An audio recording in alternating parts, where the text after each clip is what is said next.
Multipurpose. ఎటు నీళ్ళు ఎక్కడ ఎక్కువ ఉంటే అక్కడ తీసుకోవటం, లేని కాడికి ఇయటం.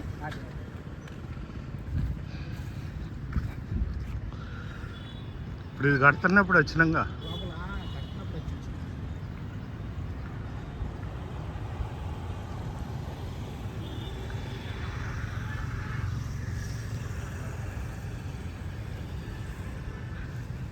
ముఖ్యంగా అట్నుంచి వస్తాయి. ఆ ఫ్లడ్ వచ్చినప్పుడు ఏమవుతుందంటే వెనక్కి దీని ఒక్కదాని వల్ల రాజధాని మునుగుద్ది. అంటే కొంత మునక్కుండా ఎమ్మటే లాగేయటం.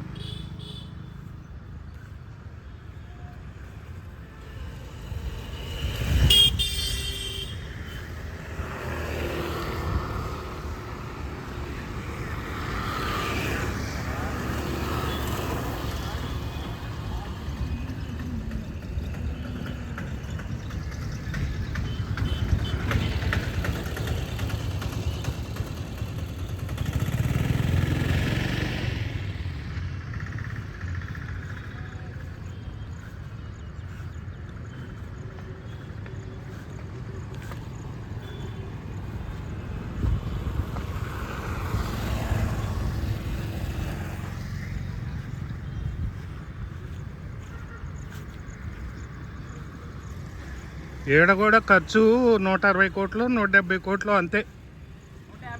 150. మరి 150 కోట్లకే ఎంత పని అయిందంటే అసలు ఈ అవినీతి ఏంది, ఈ పద్ధతి ఏంది? దీన్ని కంట్రోల్ చేయకపోతే ఎట్టా, దేశం ఎట్టా?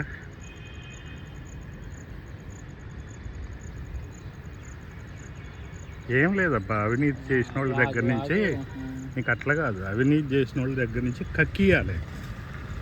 వాడిని అరెస్ట్ చేసి బొక్కలో పెట్టంగానే అయిపోదు, కక్కియాలి వాడితో. నీ కక్కిస్తే అమ్మని అమ్మ సంపాదించినా కానీ తీసుకుంటారా అనే భయం ఉండాలా.